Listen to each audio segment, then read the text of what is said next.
We're here at the Curate Studios, aka my bedroom. Nah, this is the vibe, bro. This is the spot. I'm with Capi, aka produced by Capi. Hey, you have any more AKAs? What up? Nah, man, Capi. Some people know me as Elo. Very, very What smart. is it? Elo. Elo. What's that? What is that? That was an old school name. Just a little clique I had back in the day. Okay. They used to call me Elo. They didn't want to call me El Capitan, so like I'm just gonna call you Elo. That's it. So Capi is... Yeah, that's another one. Yeah, exactly. Yeah. He just pulled out the El Capitan. Yeah. No, I mean Capi is it comes from El Capitan. Where did El Capitan come from? So that's like a boss ass name. Man. It was silly. It's I was at my boy. I was younger. I was probably like 12, 13. First time I ever drank alcohol. I really wasn't. Captain Morgan. Yeah, I don't know if I don't know how old I was, but I was at my boy's house. You know, his parents were out for the weekend, and then they had this big collection of like drinks and all that. We started drinking. I didn't know what I was doing, and I finished this like bottle of Captain Morgan, and I just got awful, man. That's the best. That's the best story of a nickname. Not even the best nickname. That's the best story. Yeah, of it came from a fail, pretty much. Yeah, you that messed up? They were like, okay. Yeah, just throwing up all over the place. It was bad. So then, my Spanish friend, he was like, "I'm gonna call you El Capitan," I'm like, "All right, cool, whatever." Was he Mexican? That sounded like Mexican. He was Mexican. He was Mexican Cuban, but a little more Mexican. Yeah. You grew up in Naples? Yeah, born and raised in Naples. What part of Naples? I mean, I was the rich part or the rich part. I mean, I was born obviously like in downtown. Yeah. But no, I lived in Golden Gate until I was in probably like 3rd, 4th grade, and then I moved over to North Naples. Okay. So, okay. Yeah. What is it like? I mean, Naples is so small. That's why you threw me off. You're like, what part of Naples? I'm like, Naples is so small. I guess like, I think talking to a lot of the Naples people, it seems like there's like two parts of Naples. There's like a rich part and because I heard Immokalee. You do, yeah. I always thought Immokalee was Naples, which I guess it is. It's Collier County. Yeah, right? but it's definitely but it's not Naples. It's not Naples. So I guess that's. And I've never been to Immokalee, so I can't really speak on it too much. But what about Golden Gate? What people consider Golden Gate? Golden Gate is just I'd say more of a neighborhood. I wouldn't say it's like really a town, I guess, but yeah, definitely. You have like downtown North Naples, the parts that have a little more like more wealthy and stuff, and then Golden Gate. But I mean, Golden Gate isn't like, I wouldn't consider it hood. I don't know if other people consider it like that, but Yeah. Okay. But I mean, so what was that? What's the culture like? What was the culture like actually growing up out of Naples? Was it hard to like be young? Because it seems like that's a hard place to really like be like an urban culture. Rich part of Naples. Yeah, I mean, I feel like there really wasn't much like I feel like when I first started making music, I didn't come across too many like young creatives or like people making music. It was still like weird, When did you start making music? I got into it probably when I think it was around like 11 years old. 11. Doing like, what does that mean? Well, the baby steps. So I took out like this old little like dusty keyboard that was in the attic. That my mom had stored away from a long time ago, and then I just took it out, started messing with it, playing with keys and stuff. I would listen to like songs on the radio and try to figure out the melodies of the songs. From there, I got introduced into like software, like Fruity Loops and all that. And by the time I got introduced to that, I kind of already like had an idea. Like I already understood piano a little bit as far as keys, and from there it was I just kind of kept going with it. So you just like you started learning the melody. I feel like that's kind of how melody and piano is how pretty much how I first started. Yeah, and I've heard that musically, if you can learn piano, once you get music theory with piano, you kind of can learn all this. Definitely, and I mean, I don't want to say I learned piano all the way. Like I don't really know how to read music or anything. You know? I mean, my mom tried to put me in classes when I was younger for a couple months. All of us, pretty much. Like, didn't work out. I was like, yo, I can't do this. Like, I'm over here doing like Dr. Dre, and the teacher's trying to teach me. What Dr. Dre song were you playing? Was it still Dre? Yeah. The one that Scott Storch. Scott Storch did so many. Yeah. Not even that. Not even that one? It's like that constant. I think it's still Dre, isn't it? Or no? I don't even fucking know. I don't even know. But Scott Storch is a very easy one to imitate because of course. You could tell a Scott Storch beat. Yeah, definitely. Very simple, like. I used to watch his videos all the time. Definitely see him playing on the piano and all that. So yeah, I definitely got into piano and I was real like musical and stuff. And then from there, once I got into like making beats, it just made a lot more sense. Were you into like producers growing up? Like were you like someone that? Because I know I had friends that were like, oh, I love Pharrell, I love Timberland. There's people who are into the rappers and the musicians, and there are people who are in the producer. Were you like aware of the producer world? I was always more interested in sound than like actual artists, and like I never really cared what was said, or I always paid attention to the sounds and how things sounded. So I definitely followed producers all the time. Right. Timberland, I'm a huge fan. Yeah, who were some of your favorites growing up? Definitely Timberland. I was a huge fan of him. A lot of like I was really heavy into like Latin music. Okay. A lot of reggaeton, so there was a lot of like Latin producers coming up, and like Tiny. Who were some Latin producers? Because I know a lot of Latin. Not too many people know about them because at that time like the Latin like market was really small. Like right now you'd probably know more of who they are, but like there was producers like, and they were young kids too. Like they were like my age, like there was this kid Tiny. He's a multi-platinum like producer. He's like somebody that I've always followed since I was like younger and really dope. Like Nelly. There was just a bunch of like Latin producers that were really like killing it at the time. Right. I mean, I'd have to say, I didn't spend too much time paying attention to too many other producers. Majority of the time, I was just always working on my own stuff. On your own stuff. I can't say that like I have like a crazy list of music that I listen to and of people that I follow, because I'm always just worried about my music. Right. And I don't want it to sound kind of like arrogant or anything. No, I don't know. You know what I mean? Like I was always just focused on my own sound. And well, because if you listen to too many, like it's like I have too many favorites. I don't have like one specific. I go by song pretty much. If you have one favorite, you end up sounding like that one. Yeah. You don't want to do exactly. One artist might come out. I don't know who he is. He might have just a dope record that I love, and then it's like that's the only record I like. That's it. And then another artist will have something else. So. Okay, so when did you actually start? So 11. When's your first? Like, do you remember your first beat you made on Fruity Loops? Like, is that where you made your first beat on Fruity Loops? Or? Yeah, Fruity Loops. Yeah, man. I can't say if I remember my first beat. I definitely feel like it was, like I said before, like it was easy, kind of, because I pulled up the program. I already understood notes a little bit in piano. Okay. So when I pulled up like the little piano roll and stuff. Little piano roll, yeah. Yeah, I was already able to key in notes and know what the notes were gonna do, as opposed to somebody just pulling up the software and just like not knowing, clicking buttons and literally, trial and error. And I mean, FL Studio is a program that was so easy to produce. It's like FL Studio is like little buttons, squares, and you just like doop, doop, doop, doop, and exactly. you play it, and you're like no. You could literally look at like how like you could pencil it in and like how it's gonna. If you get bar count, you're good. Exactly. Like 4, yeah. 8. Exactly. So you get it. I grew up on that, man. I was doing that like pretty much all my life until like last year. I got into Ableton, and now I'm just fully blown on that. I made the switch completely. Really? Yeah, Ableton is just the wave, bro. It's just crazy. Yeah. So as you're growing up, you're making music, you're listening to you musicians. So talk a little bit more about your maybe Latin influence. Where are you? What's your nationality? So I'm Cuban. Cuban. Yeah. Full. Mom and dad Cuban. Mom and dad Cuban. Yeah. Born. You ever been to Cuba? Never been because they came over to this side when they were already like really young, and most of my immediate family is already in Miami, okay. So I just don't I have like distant cousins over there, but not family that I can just pull up and be like, hey, what's up? I'm gonna crash at your crib. Like it's not even like that, So I just never had the chance to go because my parents really had no need to go back. They never really care to go back, I guess. Yeah. It was always rough over there and stuff. So. But yeah, man. So were you into making like reggaeton, like Spanish music, or were you like when you started off, like what were you making? Like primarily, I started with like hip hop, like the hip hop beats and stuff.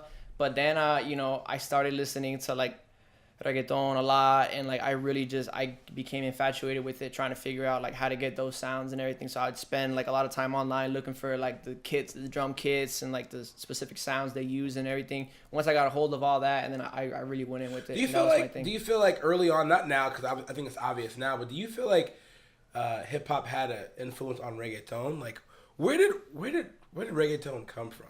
That's what I've always Yeah. wondered. I mean, I danced to it with girls that I liked in high school, middle school. I mean, it originates from like the islands. I don't want to be like the spokesperson for it and say I know where it came from. I want to say This is the official statement. I'm the guy. No, but I want to say like Jamaica. From early like dance hall. Okay. Definitely, yeah, definitely. Like, it came from like dance hall influence, like music and stuff. So I want to say like Jamaica. They always had like what they consider like a dembow, which is pretty much the rhythm that we're all dembow. Wait, there's a song. Dembow. What is it? Oh, yeah. Well, dembow pretty much is it's a rhythm pretty much. So it's the yeah, exactly. So I think like in Jamaica that was like the main thing, and then eventually in Puerto Rico they picked it up and they started. Puerto Rico is primarily the main like. So people. So obviously you're not going to give the official history of it, but it kind of went from Jamaica or whatever I would say Jamaica from like reggae, because it's really influenced from a lot of reggae and dancehall. Like you take reggae and dancehall and like you pretty much that's what you get, Okay. So Puerto Rico started like having a bunch of artists, obviously like Daddy Yankee like was like the first one and stuff. A lot of early guys and pretty much eventually over time, even Cuba started adapting. Cuba always had salsa. But then even like more in the modern times, like now they started putting salsa and reggaeton together, and so for they had their own version and all that. Elvis Crespo, Vivi or Mi Vida, whatever that was. So it's like I think Vivi Mi Vida. Do you mean Mark Anthony? Yeah, Mark Anthony. Yeah. I was like, I'm trying to think of what song. What song was that? I would butcher everything I talk about. You're good. But that turned into like some salsa shit all of a sudden, or is that salsa or is that merengue? Look. That's salsa. Okay. Or is that merengue? Or is it bachata? That's salsa. No. Let me give you my history. That's salsa. With, first off, every amazing girl I've dated has been Latin. Yeah, definitely. Oh my god. Shout I've been out in to 5 quinceañeras. I've been in a Dominican quinceañera, a Colombian quinceañera, another Dominican quinceañera, a Mexican quinceañera. Yeah. Did you make it out alive? I made it out alive. Wow. I've been in a white quinceañera. A girl who had a little bit of like Cuban in her. 2%. Yeah. From like a great grandparent. So all the girls I've been in love with, Hispanic. Yeah, easy. Definitely. So I believe I will marry a Spanish woman. Nah, definitely. You have to, bro. You have to. You have to. Shouts out to all the white and black women. I love you too. Asians. If she can't cook arroz con pollo, then yeah. Real talk. I don't know what you're doing, honestly. But I've had my run-ins with with Hispanic music, culture, even as a DJ, whatever.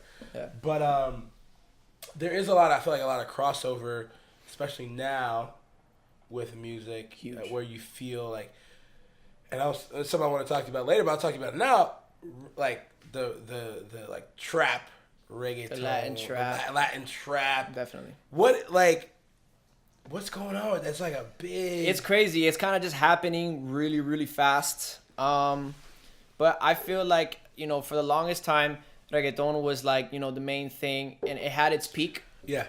And then eventually, they tried to modify it in a sense and like do like more up tempo like over the years. So where was the reggaeton's peak at? Can you like at least a year? It was weird. Like I want to say like I think most people would agree that like back in the day, like like 07, 08, maybe 06, 05, I'm not too sure, but around that time, that was when it was at its peak. Like all the like old school, like the hits that we all remember, like when we were in middle school, like grinding and shit, that was it. That was definitely the best time for it. And then from there it started to like dissipate, and then you had certain artists like Wisin y Yandel and like these different artists try to do like Looney Tunes. Yeah. They try to create like more like 2008, 2009, 2010. They started to create like a faster, more electronic kind of version of it. Okay. It had a little run, and then it was kind of it didn't work out. Okay. And then now, I mean, you just have like, it's funny because now like Latin pop and reggaeton kind of just fuse together, and it's all like one thing now. It's crazy. Despacito was like Despacito, yeah. But see, I don't think you would consider that. What is that song? Because that song seems Latin like it's pop. like I would say like an urban Latin pop at this point. Because I feel like it changes tempo like 4 times. No, it's the same tempo. It makes you feel that. It'll make you feel that. It comes in like some slow cinematic shit, and then it's like I think the reggaeton, and then you're like, oh. But okay, I guess it's only really two. I think what tempos. throws you off there is just like the little like bar space that they have when he's like this. And they did that, and that was genius. I think that was pretty cool. You know how they did that? They gave you that little space and stuff. So you've had some experience working with the dude, J-Balvin? J-Balvin, yeah. Well, I've never actually worked with him.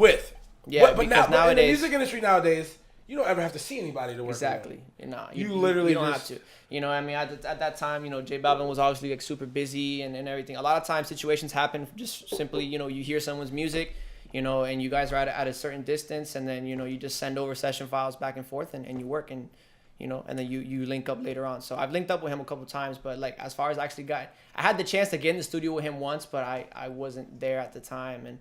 But I mean, that, you know, that's just how it is. So you worked on a song that, I mean, has like what, 6 million plus. I think right now views? it's at 6 million. Yeah. What song was that? 35 para 12. Yeah. Hey, I cannot say that. Yeah, he's like, I don't know what you just said, but yeah. No, I can't say that. Well, say it again. 35 para las 12. 35 para las 12. Can you take a guess what that means? Yo, if you Hispanic girl, hit me up in the DM. Like, help me out. Help my boy out real quick. No, so you work with 35 till 12. So you not work with him. Obviously, we're from afar, or whatever. But yeah. You produced a track for him, and it blew up. You won a fucking Grammy. In a sense, yeah. Okay. I mean, how that happened was pretty much I was working with an artist in Miami named Fuego. He's a Latin artist that was at the time he was signed under Pitbull's label. Okay. I was working with him. He's already had like, you know, he's had like a good run, and he's doing great. I started producing a Latin urban trap album for him. This is before like the big like Latin trap wave. Okay. I think a lot of Latin artists wanted to do the trap, but like more the mainstream guys, they couldn't do it because it was still too risky and it was early. How did that? I was taking a little detour here. How did? Do you have any recollection of when, like, or who was like Spanish and trap put together? Who was the originator of that? Like, of that? Can you say, like, can you figure that out? I'm not sure. I mean, I think there was a lot of like younger, like underground artists probably that aren't as known, that were doing like the Spanish trap and Latin trap. But right. I think it was when Balvin, I think, you know, you had cases, for example, like Don Omar and Daddy Yankee. They've done like hip hop songs in the past. Yeah. Daddy Yankee, you know what I'm saying? But I don't think they were as big. Don Omar had a record, Bandoleros, but that wasn't really considered trap. That was just like a hip hop. It was like almost boom bap reggae. Yeah, it was one of the boom bap kind of vibe. And now it's like, okay, now it's clearly trap. Is the one that was in Fast and Furious? What's Fast and Furious? It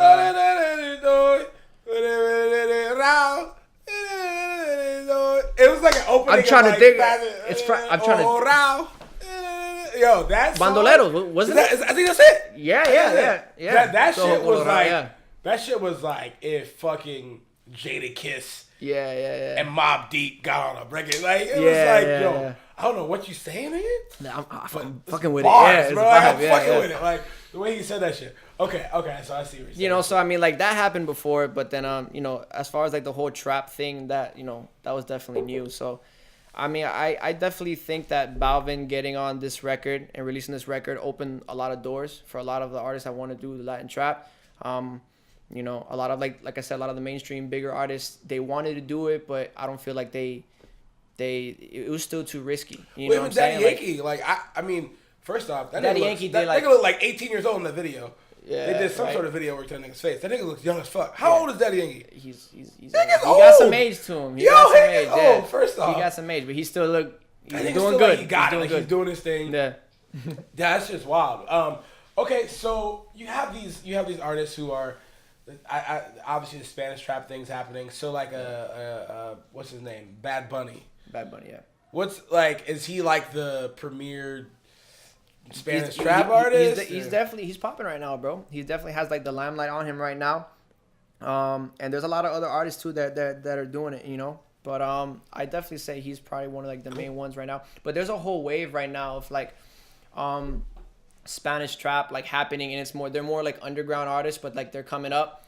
And like personally, I think they're like more tasteful than like Bad Bunny. Right. You know, what Bad Bunny, you know, it gets to a point where like, you know, these bigger artists start signing deals to labels and stuff, and then the music starts changing a little bit. Yeah. Starts becoming a little more like typical and more like gimmicky. Yeah. You know what I mean? So, but there's a bunch of like, kind of like how in the local scene you have all these local artists that are coming up and they're doing dope stuff. You know what I mean? Right. Same in the Latin trap scene. There's a lot of like underground artists that are coming up and they're doing really dope stuff. Okay. Really like tasteful, like Latin trap, but like with the production like American style, like, you know what I mean?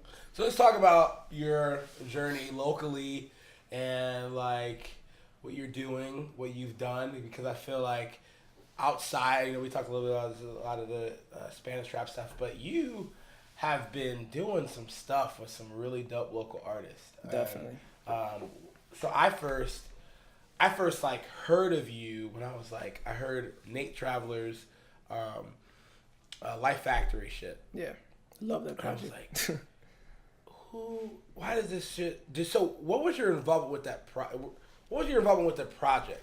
Pretty much like recording, engineering, mixing, mastering. Because that it sound like that. My biggest impression of leaving that was like, it sound like the beats are cool. Mm-hmm. Obviously, vocals great. Yeah.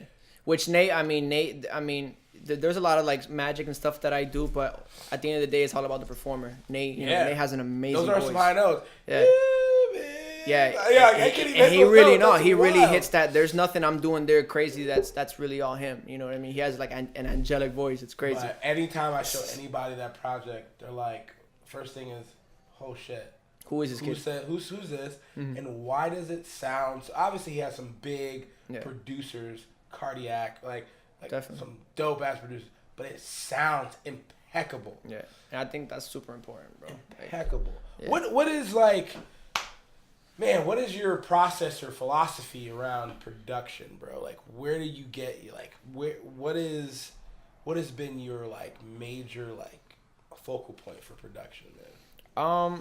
You know, I think it's just like everything just has to sound. It's not really about making everything sound like enhanced. It's just making everything work together. You know, like. Do you have people that come to you that can't sing and you auto-tune them like to make them sound good? I mean, I used to deal with that a lot like before back then. Now I'm definitely like picking and choosing who I'm working with. I'm not going to work on anything I don't want to work on. But before I was working with a lot of different artists that would come to me and they didn't know how to sing. They didn't have any idea of harmonies, like note, pitch.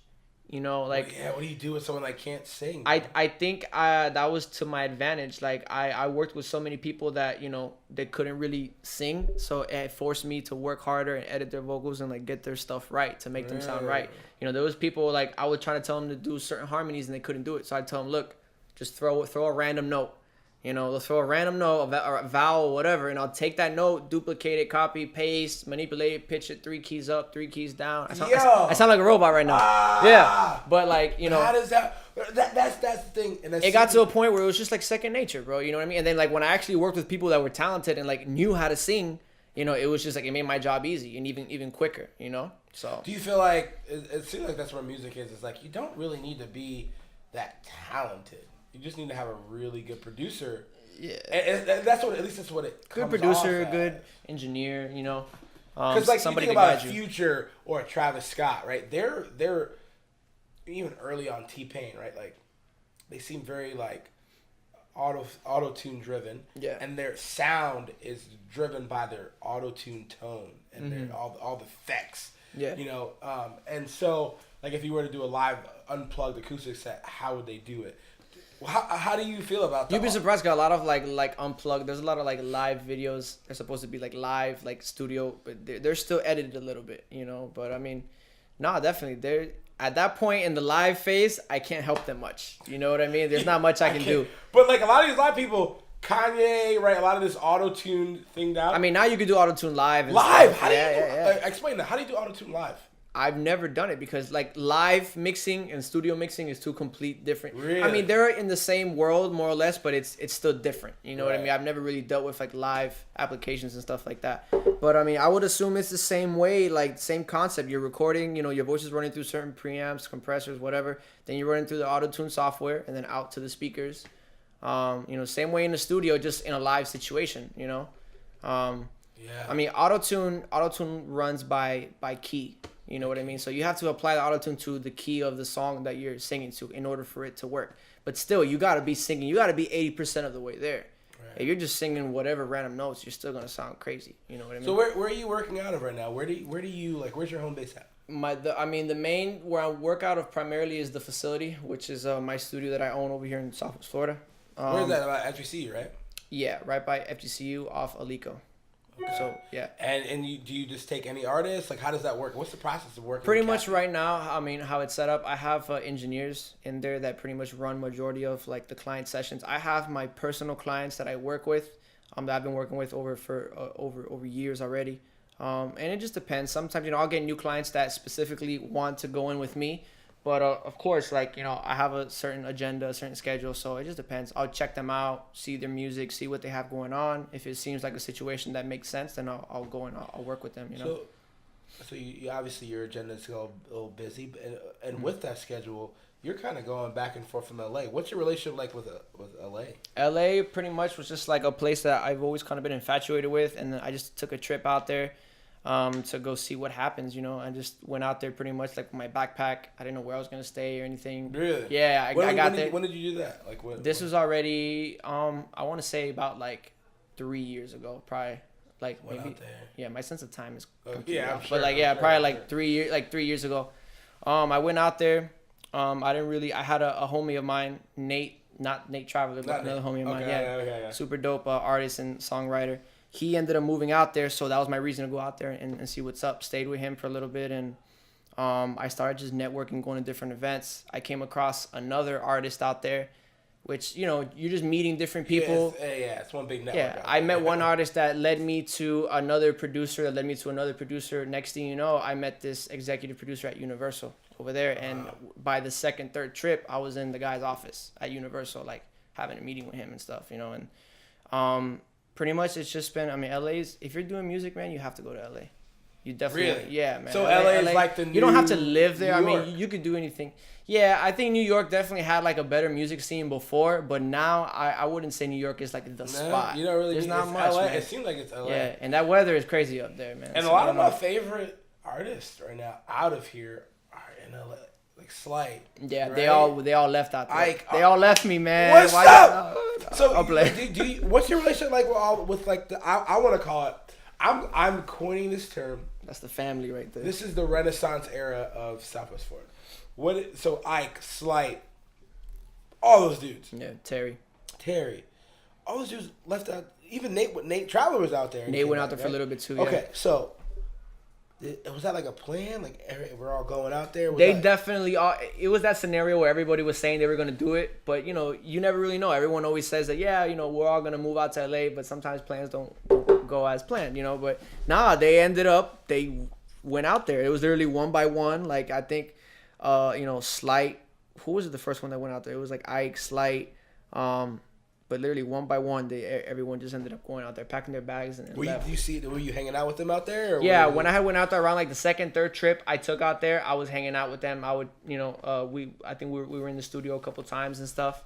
Unfortunately, I couldn't work with them as much as I wanted to, just because I was out there like trying to set up certain meetings with like other, But nah, man, they're out there, and like that takes a lot of guts to do that. A lot of people make the jump to LA.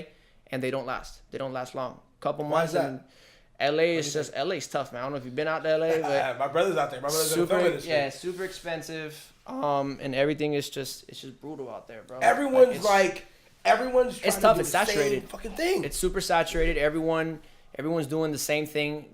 Whoever you bump into is either an actor, actress, producer, writer, director. Everybody. Your Uber drivers are gonna be involved in the Uber driver was in fucking House of Cards. Yeah. One of my favorite. I was like, wait. You're in House of Cards and you're still driving me. Yeah. Some no name. That raised a lot of eyebrows, definitely. Yeah. Which made me go, oh. like it's not that easy. It's not that easy, of course. You just like Yeah. I feel like a lot of old movies made it seem like I made it to Hollywood. I feel like no. I feel like if you take that leap out to LA and like you manage to at least stay there for like a year or 2 years, and like yo, you're doing good. If you can just survive, you're good. Yeah, like you there's hope, definitely. Round of applause for you. You know, but I mean, you know, LA. I'm not saying LA is where you have to go. You know what I'm saying? You could be anywhere and do your thing, especially nowadays with like the internet and stuff. You know. So you're based out of here still, correct? Yeah, pretty much. Yeah, I'm out here, and then I try to travel whenever I can. I'm going back and forth between here and Miami a lot. So being here at the facility, what artists are you working with that you really enjoy right now? That's refreshing for you. That works out. You know, there's a lot of different people that come by. Some people come by for a couple months and then they disappear. I don't hear from them. Some people, you know, right now I'm working like a lot with I mentioned earlier Chris Catlin. Chris Catlin, yeah, off camera you showed me some of his stuff. Shouts out to Chris Catlin. I've been heavily watching you. We got to get an interview soon. I'm just waiting for the right moment. But I love your work. Love what you do. Definitely. You know, I'm working a lot closely with Chris Catlin, producing a lot of his stuff. Nate Traveler as well. He's coming through all the time. We're working together. What do you personally think about Nate? Like, what do you feel like? Do you feel like when do you feel like he's gonna blow up? I feel like that Life Factory project should be big. Yeah, definitely. Out of here. He just has to. I mean, he just has to be consistent. Like everyone has to be consistent. Just keep dropping quality content like Life Factory. You know, hit people with visuals and stuff. He's just this ball of energy, bro. Super positive. Like you can't be in a bad mood around this kid. You know. And I think that's really what you need if you're gonna be like a thriving artist, you know. Have you worked with Fike and Slight? Have you worked with any of them? Or? Yeah, definitely. Like Dom, I work with him a lot. His brother Alex, Slight, I was working with him a lot. We were all pretty much working together over here before they left. What do you think? What's your take on Dom? And like, I feel like everybody is waiting for some shit from him. Like, yeah, definitely. Dom, I mean, he's a character, bro, and I think that's what makes him so great. He has a hell of a story. He has a story. He has the image. He has the music. He has every part of like a star. Exactly. Yeah, and I've always told people like, yo, this kid's a star. You know what I'm saying? I think the best part about him is that he's not worried about like timing or anything. He's just being himself. He doesn't give a fuck. He doesn't give a fuck. That's how when I talk to Alex, when I see Alex, I'm like, y'all don't care. Yeah, nah. Y'all do not care about anybody or anything that's gonna stop. Like they. And that's exactly why they have the potential, like to be. You know, it's just a matter of time. They just gotta just keep doing their thing, keep making music.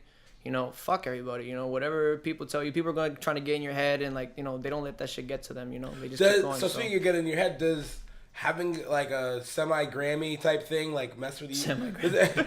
Because your girl off camera said that you were very humble, and I know you are because you're not like out here self-promoting and blah blah blah. You keep things very low key. Yeah.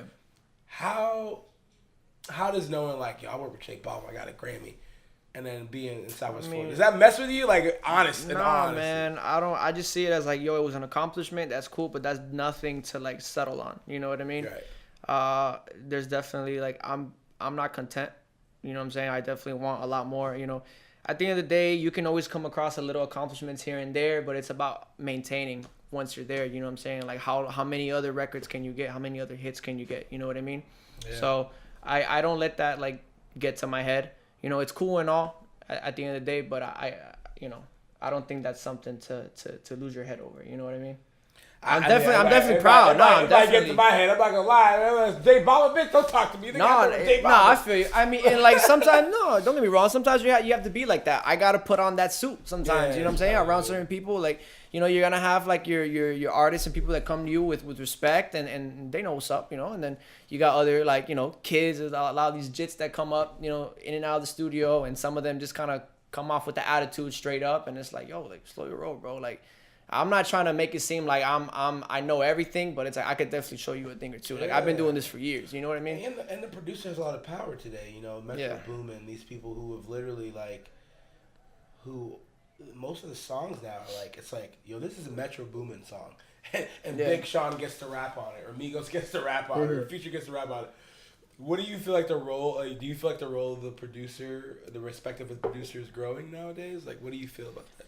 Definitely. I feel like this is like the era of the producer, the era of the engineer. The producer's always been important, you know? God, yeah. Always. It's always been. But definitely, I think nowadays, you know, back in the day, you had more artists, like more, it's like you had to know how to sing. You know, we didn't have things, there wasn't things like auto-tune. There wasn't, you know, there was people recording off of tape machines. Like, there was no redoing, punching in. It was like you had to get it right the first time. That's it. Now, it's like, okay, you got more people that it's like, you know, they don't even really know how to do anything, and it's the producer and the engineer doing majority of the work and like guiding them, you know. A lot of people don't realize, a lot of people they'll hear an artist and they'll think, oh my god, he's so talented, he's so great, he comes up with great melodies, and it's like, it's the producer behind that's like helping that artist. Not all the time, but often, you know. The producer and engineer is there telling the artist, look, hit the note like this, you're stressing too much, you know, ease up. Do you give that input? Yeah, definitely. I mean, and I feel like that's, people think that, oh, it's the mixing, the mastering, your quality, the gear that you're using sounds so great. Nah, it's just simply how I'm mentoring and I'm guiding the artist. As you produce. As I'm engineering. Yeah, because producing and engineering is two different things. I was in LA for Hurricane Irma, and I was with Jay Carey. Yeah, oh, Jake. But he was working with some producers, and I saw the process, and yeah, it was all about how he recorded, how he sung that note into the mic. Exactly. And it made it, and then I saw the producer and what he did with that. Yeah. And as much as it seems like it's about auto-tune and stuff, it still takes a lot of work on the front end. And with any sort of production, video production, audio production. Of course, yeah. If the way you record is good, then it's gonna be good. It's hard for you. It's hard for you to fuck up. People don't realize that. It's like the source is the most important thing. It's not about all the post stuff and like the gear and all that. It's just making sure you capture the best recording possible. Same with pictures. You take a picture like it's overexposed. Overexposed or like underexposed. Not enough light. There's no filter in the world that's gonna save that picture. You can't. Yeah. It's lighting. It's the source. Exactly. How you record that. And then like who you're taking a picture of. It's like, does a person look good? Does a person look bad? You know, like all that like comes into play. You know what I mean? Some people, like, believe it or not, they just have voices that just don't work. They don't know how to deliver. And forget about it. There's no engineer or producer that's gonna. We could probably enhance you, make you, you know, help you out a little bit. But it's like, you gotta be good, man. You gotta sound good. You know. You gotta sound good. I mean, so you're in Southwest Florida. You're doing your thing. I feel like you have like I feel like you have a vision for Southwest Florida. I feel like just talking to you even off camera, like you believe in some of the art. You believe in a lot of the artists here. Yeah, you definitely. You work with them, and where do you feel like Southwest Florida fits into sort of like the music industry right now? Do you feel like something's gonna happen with us? Like, I definitely feel like finally something. There's a wave happening. Yeah. You know, and even though it might be small, it's moving quickly. I feel like the biggest things happen, like, you know, they start small, but they end up really, really, really huge. And, you know, I don't know what direction it's going to go. I definitely feel that like maybe 10 years from now, 5 years from now, sure, a couple months, you know, Naples and Fort Myers, Southwest Florida can be like a mini Miami, LA, or New York, and have its own scene. Well, I've never seen Florida in general. I think people are like, because even think about a lot of the artists right now, even a lot of like I want to call it meme rap. Meme rap. Like, you know, like the Boat Gang and the... Yeah, all that. A lot of that silly shit. Yeah, silly shit, yeah. It's all from Florida. Yeah. It's all... But, so, people are watching Florida, but there's Denzel Curry and Kodak and... You know, like, people are coming out of Florida, but it's not, like, representative of, like, what I would like Florida to be. Yeah, I feel you. And, I mean, you know, every area has their own style. Everywhere, you know, everyone's different. So. But Florida is hard to nail down a style because we're so weird. Like, we're all from everywhere. Yeah, definitely. You know, we're out it's weird because a lot of people like that, they're from Florida. They're doing, like, you got the little pump. You got, the like, pump, it's like... And, like, I don't know. I'm not like that. I don't know if, like, I don't know. I know a lot of my friends aren't like that. Like, we don't act like that. I feel like all the big SoundCloud rappers are from Florida. Yeah, you're right. Yeah. Definitely. But it doesn't really represent, like, all I don't know. I feel like, I mean, you know, that's just probably, that's the new generation. That's the new wave. Do you produce music like that? Like, if someone goes, hey, man, I want, like, a Gucci Gang Part 2 type thing, you know, like... Nah, I don't even bother, man. No? Because it's just, at the end, probably before I would do it, but now I'm definitely, like, if I'm going to produce something, it's something that I'm fully, like, supportive, like, 100% I'm behind it. You know what I mean? Like, I'm not going to do something that you want me to do. Like, are you doing this full time? Or is this your? Yeah, I've full time ever since. I mean, it's all I've ever done. I had like one job, like an after school job, like in high school. I did for like a year, and then I quit. You know, because I was about to not graduate high school because I kept doing this shit. So a couple months ago, I put out a little music project. Yeah. Okay. Okay. I don't know if you heard it. It's fire. But I. As well. Crickets. No. Yeah, everyone always says that. My shit's fire, bro. Yo, bro, I'm gonna make you millions, hey, bro. man, I'll make you millions, bro. Fuck with me now. Fuck me. Fuck with me now, because I'm gonna take you to the top with me. Because nigga, when I blow up, I'll be like, damn. Well, you told me that last year. What happened, bro? We missed the train on that, but I made a project. And my boy Ryan, shout out to Ryan Laser. He gave me like 5-6 beats. How does that work when someone goes like, "Hey, I'm working on a project"? Like, how does someone get? What's the process of getting Cappy to executive produce something where you make the whole project? I definitely had like first of all, you know, are you talented? Are you dope? You know what I'm saying? It's like, you know, do I like the music? Those are things I have to ask myself. Budget isn't super important. I mean, budget is important at the end of the day. You definitely need a budget. How much for a beat, bro? I was hoping you wouldn't ask me. I know. I hate when people be like, how much to DJ my wedding? I'm like, look, we have to send me your info. I'll send you a quote. I mean, look, man, it really depends, bro. At the end of the day, you know, when you run a business, you charge according to whoever you're working with and sure. However scale it. It can yeah, exactly. I could not charge you anything if I truly believe in you and I don't feel right. There's a lot of artists I work with now that I was charging at first, and then now I don't charge because we're don't get it twisted. You can't get no free beats from stop. Nah, I mean, know you think at least don't approach me on that mentality. You know what I'm saying? Spend a little money, show some love for, you know, build a relationship, you know, for a couple years, and then eventually, you know, I'll start showing love. About 20 years, build a relationship. 20 years, you know, a nice little. He's been with his girl for about 20 years, exactly. So it takes time.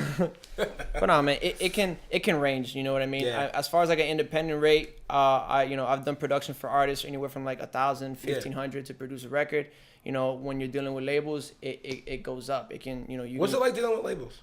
It's definitely, I think it's like more pressure. It's more pressure because like you have to give them like radio records. You don't have that free creative thing where you can just do whatever you want with that artist. You know what I'm saying? With the label, formula. You have to give them that hit formula. You know, you go on the Spotify charts and like you analyze the first 50 songs, and that's what you need to do. That's what they want. You know what I'm saying? Every artist that gets picked up by a label, the label goes, "Hey, look, we need records like this for the artist. We need a Bodak Yellow. We need another Bodak Yellow. Yeah, another Despacito. You know, and that's how it is. Every time that one record comes out, and everybody like wants that. 20 other little stepchilds of exactly. Despacito. You know, so okay, it's tough because, you know, I'll get into like a producer's block, you know, because you're just doing the constant same thing. You gotta take the same thing but make it different each and every time. What is that? A producer's block? Producer's block, like a writer's block. Oh, like stop. But a producer's block. Okay. Yeah, or you just get stuck and you don't know what to do, you know.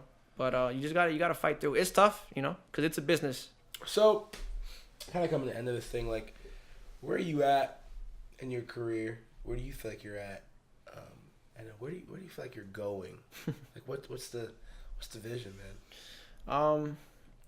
I definitely just want to keep working.